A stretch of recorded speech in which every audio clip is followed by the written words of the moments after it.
প্রিয় শিক্ষার্থীবৃন্দ, এখন আমরা কথা বলছি শব্দের উৎস বা উৎপত্তিমূলক শ্রেণীবিভাগ। আমরা জানি উৎস বা উৎপত্তিগত দিক থেকে শব্দ হচ্ছে 5 প্রকার। কি কি? তৎসম, অর্ধতৎসম, তদ্ভব, দেশি, বিদেশি। তাহলে উৎস বা উৎপত্তিগত দিক থেকে শব্দ 5 প্রকার। প্রথম হচ্ছে তৎসম শব্দ। খুব মনোযোগ দিয়ে তোমরা একটু খেয়াল করে দেখো। তৎসম শব্দ কি? আমরা পড়েছিলাম তৎ শব্দের অর্থ তার, সম অর্থাৎ সমান। তার সমান। কার সমান?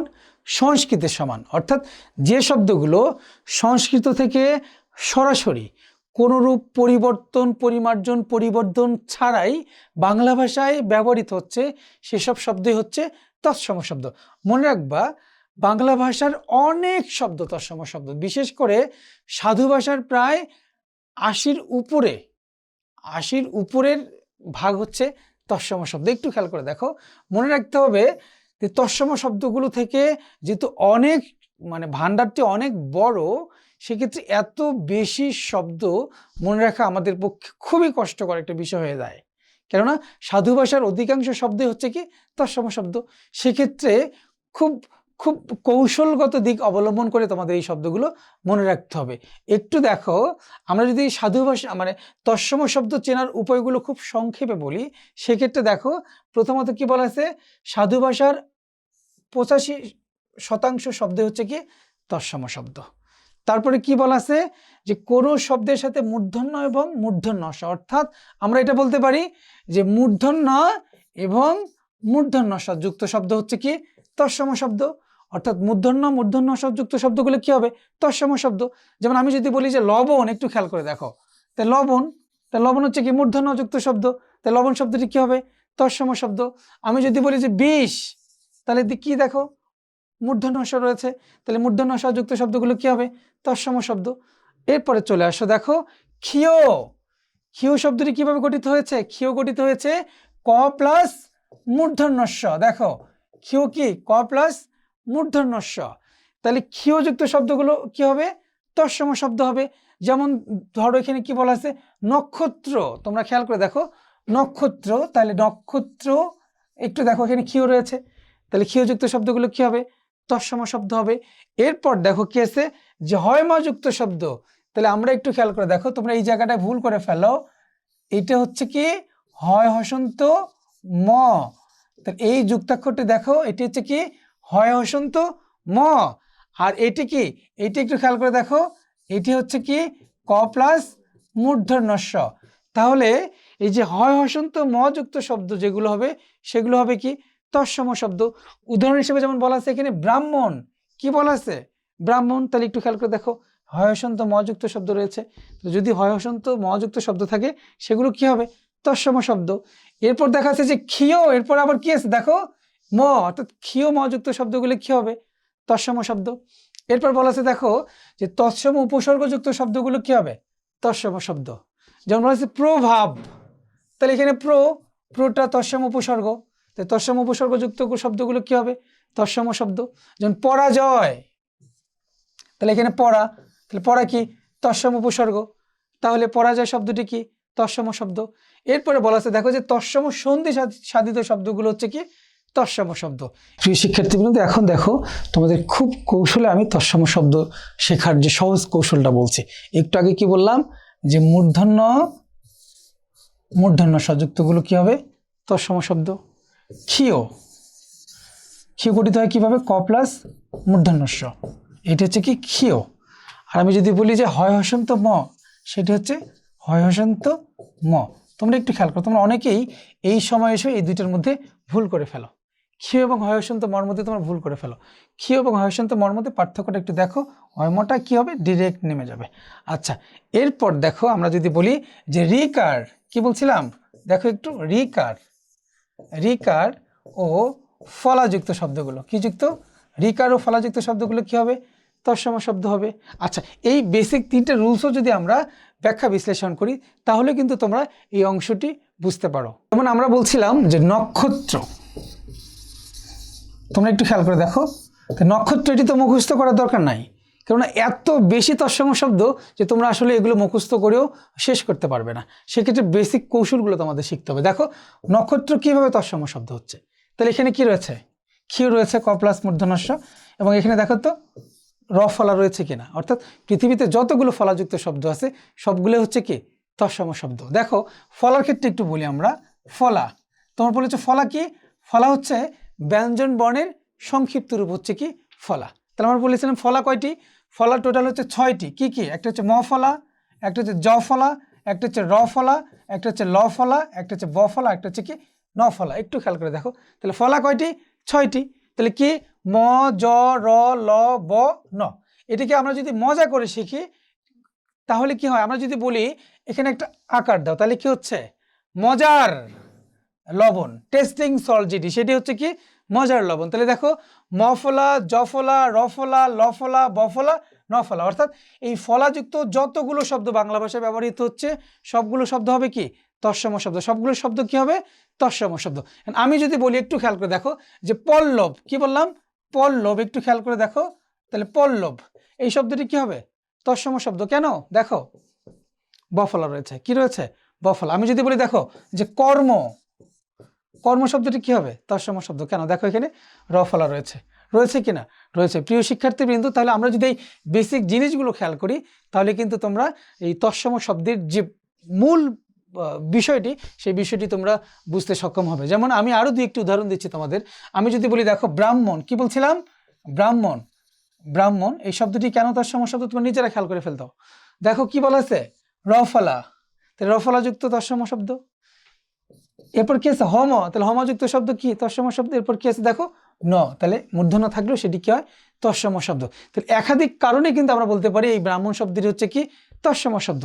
আমি যদি বলি দেখো ব্রহ্মপুত্র, দেখো খেয়াল করো যে ব্রহ্মপুত্র, একটু খেয়াল করো প্লিজ, ব্রহ্মপুত্র। তাহলে ব্রহ্মপুত্র শব্দটি কি হবে? তৎসম। কেন? রফলা রয়েছে, হয়মা রয়েছে, আবার এখানে দেখো কি রয়েছে? আবার এখানে রফলা রয়েছে। তাহলে একাধিক কারণে আমরা বলতে পারি এগুলো হচ্ছে কি তৎসম শব্দ। তাহলে তৎসম শব্দ শেখার যে কৌশল, এই কৌশলগুলো তোমরা মনে রাখবে। যেমন আমি যদি বলি দেখো যে ধর্ম, ধর্ম কি শব্দ হবে? তৎসম শব্দ হবে। বাট এইখানে যে বিষয়টি তোমাদের আরো খেয়াল রাখতে হবে, একটু খেয়াল করো। এখন খেয়াল করো, আমি যদি বলি যে পরাজয়, কি বলেছিলাম? পরাজয়। পরাজয় কি শব্দ? এটা আমরা বলতে পারি না। তাহলে খেয়াল রাখতে হবে যে রুলসগুলো আমরা একটু দেখলাম, এই রুলসগুলোর মধ্যে কিন্তু একটি রয়েছে যে তৎসম প্রত্যয়, তৎসম সন্ধি, তৎসম উপসর্গ, এই সাধিত শব্দগুলো কি হবে? তৎসম শব্দ। তাহলে এখন দেখো পরাজয় শব্দটি কি? পরাজয়, তাহলে আমরা দেখতেছি পরাজয় শব্দটি হচ্ছে কি উপসর্গ সাধিত শব্দ। মূল শব্দ এখানে হচ্ছে কি জয়, এর আগে কি রয়েছে? পরা। তাহলে পরাটি কি? উপসর্গ। পরাটি কোন উপসর্গ? পরাটি হচ্ছে তৎসম উপসর্গ। তাহলে আমরা যেটা বলেছিলাম যে তৎসম উপসর্গ সাধিত শব্দগুলো কি হবে? তৎসম শব্দ। প্রিয় শিক্ষার্থীবৃন্দ, আশা করি স্বল্প সময়ে তোমরা তৎসম শব্দ শেখার যে কৌশল, এই কৌশলগুলো শিখতে পারলে। প্রিয় শিক্ষার্থীবৃন্দ, এখন আমরা আলোচনা করছি কি অর্ধ তৎসম শব্দ। তাহলে দেখো অর্ধ তৎসম মানে অর্ধেক তৎসম। তৎসম শব্দের ক্ষেত্রে আমরা দেখেছিলাম যে শব্দগুলো সরাসরি বাংলা ভাষায় ব্যবহৃত হচ্ছে কোনো রকম পরিবর্তন ছাড়া, সেটি হচ্ছে তৎসম। তাহলে অর্ধ তৎসমের ক্ষেত্রে কি? অর্ধেক তৎসম, অর্থাৎ কিছুটা পরিবর্তন হবে, আংশিক পরিবর্তন হবে, সেটি হচ্ছে কি অর্ধ তৎসম শব্দ। যেমন ধরো এখানে বলা আছে কি অর্ধ তৎসম শব্দ অর্থ হচ্ছে অর্ধ বা আধা, মানে তাহার সমান বা অর্ধেক। আচ্ছা, অর্ধেক সংস্কৃতের সমান, অর্থাৎ এটা আমরা আগেই বলেছিলাম যেসব শব্দ সংস্কৃত থেকে আংশিক পরিবর্তন হয়, এটি মনে রাখতে হবে কি আংশিক পরিবর্তন হয়ে বাংলা ভাষায় এসছে তাদেরকে আমরা কি বলি? তাদেরকে বলি অর্ধ তৎসম শব্দ। তাদেরকে কি বলি? অর্ধ তৎসম শব্দ। একটু খেয়াল করে দেখো তোমরা প্রিয় শিক্ষার্থীবৃন্দ, একটু খেয়াল করে দেখো কি বলা আছে। একটু দেখো যে মিথ্যা, কি বলা আছে? মিথ্যা। আচ্ছা, মিথ্যা শব্দটি কি? মিথ্যা শব্দটি হচ্ছে তৎসম শব্দ। কিভাবে আইডেন্টিফাই করতে পারি? দেখো এখানে কি আছে, দেখো তো জফলা রয়েছে কিনা। যদি জফলাযুক্ত শব্দ হয় তাহলে কি? আমরা আগে বলছি যে ফলাযুক্ত শব্দগুলো কি তৎসম শব্দ। মিথ্যা থেকে কি আসছে দেখো তো? মিছে বা মিছা। তাহলে কি আংশিক পরিবর্তন হলো? ডেফিনেটলি আংশিক পরিবর্তন হলো। এরপরে দেখো কি বলা আছে যে প্রণাম। একটু খেয়াল করে দেখো, তোমরা নিজেরাই পারবা। প্রণাম, তাই প্রণাম শব্দটি কি তৎসম শব্দ? কিভাবে বলতে পারি? প্রো, দেখো এখানে কি রয়েছে? রফলা রয়েছে। নাম, এখানে মূর্ধন্য, তাহলে রফলা বা মূর্ধন্য যুক্ত শব্দগুলো কি তৎসম শব্দ। তাহলে প্রোনাউন শব্দটি অবশ্যই তৎসম শব্দ। তো প্রোনাউন থেকে কি আসছে? পেন নাম। কি আসছে? পেন নাম। একটু খেয়াল করে দেখো, এই যে আংশিক পরিবর্তন, এই আংশিক পরিবর্তন যে ক্ষেত্রে হয় সেগুলো হচ্ছে কি অর্ধতৎসম শব্দ। অর্থাৎ যেগুলোর ক্ষেত্রে আংশিক পরিবর্তন হয় সেগুলো হচ্ছে কি অর্ধতৎসম শব্দ। একটু খেয়াল করো, দেখো বলা আছে কি স্বর্ণ থেকে কি আসছে? সোনা। জ্যোৎস্না থেকে কি আসছে? জ্যোৎস্না। দেখো প্রত্যেক ক্ষেত্রেই কিন্তু তোমাদের কিছুটা পরিবর্তন। চক্ষু থেকে কি আসছে? চোখ। এই যে পরিবর্তন, আংশিক পরিবর্তন, এইটাই হচ্ছে কি অর্ধতৎসম শব্দ। একটু মনোযোগ দিলেই তোমরা এই অংশটি পুরোপুরি বুঝতে পারবে। এরপর দেখো কি বলা আছে? তদ্ভব শব্দ। কি শব্দ? তদ্ভব শব্দ। শুরুতেই মনে রাখবা যে তদ্ভব শব্দের বিকল্প নামটি হচ্ছে কি? তদ্ভব শব্দের বিকল্প নামটি হচ্ছে কি খাঁটি বাংলা শব্দ। যেটি খাঁটি বাংলা শব্দ সেটি হচ্ছে কি তদ্ভব শব্দ। একটু খেয়াল করে দেখো, তদ্ভব শব্দের ক্ষেত্রে কি হবে? যেসব শব্দ সংস্কৃত থেকে অর্থাৎ তৎসম থেকে প্রাকৃতের ভিতর দিয়ে এখন বাংলা ভাষায় ব্যবহৃত হয় সেই সব শব্দ হচ্ছে কি তদ্ভব শব্দ। অর্থাৎ তদ্ভব, তৎশব্দ অর্থ তার, ভাব অর্থ উৎপন্ন, অর্থাৎ শব্দের অর্থ তার থেকে উৎপন্ন, অর্থাৎ কি সংস্কৃত থেকে উৎপত্তি। যেসব শব্দের মূল সংস্কৃত শব্দ কিন্তু ভাষার স্বাভাবিক বিবর্তন ধারায় প্রাকৃতের মধ্য দিয়ে, তাহলে কি তৎসম থেকে প্রাকৃতের মধ্য দিয়ে পরিবর্তিত হয়ে বর্তমানে বাংলা ভাষায় এসছে, সেই সব শব্দই হচ্ছে কি তদ্ভব শব্দ। একটু খেয়াল করে দেখো যে তদ্ভব শব্দের ক্ষেত্রে চার্টের মধ্যে যেগুলো আছে তোমরা সেগুলো খেয়াল করবে। পাশাপাশি দেখবা যে শব্দগুলো অঙ্গ বা সংখ্যাবাচক, যে সংখ্যাবাচক বা অঙ্গবাচক সব শব্দ হচ্ছে কি তদ্ভব শব্দ। যেমন আমি যদি বলি যে হাত বা পা বা নাক বা কান বা গলা, দেখবা যে সব শব্দগুলো কি তদ্ভব শব্দ। এবং দেখো যে চন্দ্রবিন্দু যুক্ত অধিকাংশ শব্দের ক্ষেত্রে কি হয়, এগুলো হচ্ছে কি তদ্ভব শব্দ। যেমন আমি যদি বলি যে চন্দ্র, একটু খেয়াল করে দেখো তোমরা যে চন্দ্র, যে চন্দ্র শব্দটি কি দেখো তো ডয় রফলা, তাহলে রফলা থাকলে কি তৎসম শব্দ। এখন আমি যদি বলি চন্দ্র থেকে কি চাঁদ, একটু খেয়াল করে দেখো এটা হবে কি তদ্ভব শব্দ।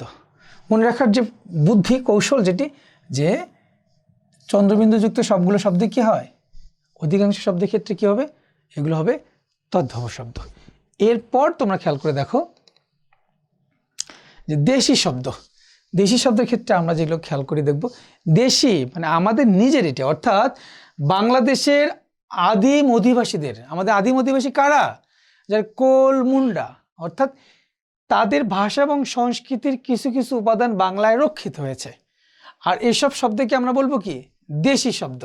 অর্থাৎ এই ভূখণ্ডের আদি অধিবাসী যারা, এই তাদের কাছ থেকে যে শব্দগুলো এখন বাংলা ভাষায় ব্যবহৃত হচ্ছে সেসব শব্দ হচ্ছে কি, সেসব শব্দই দেশি শব্দ।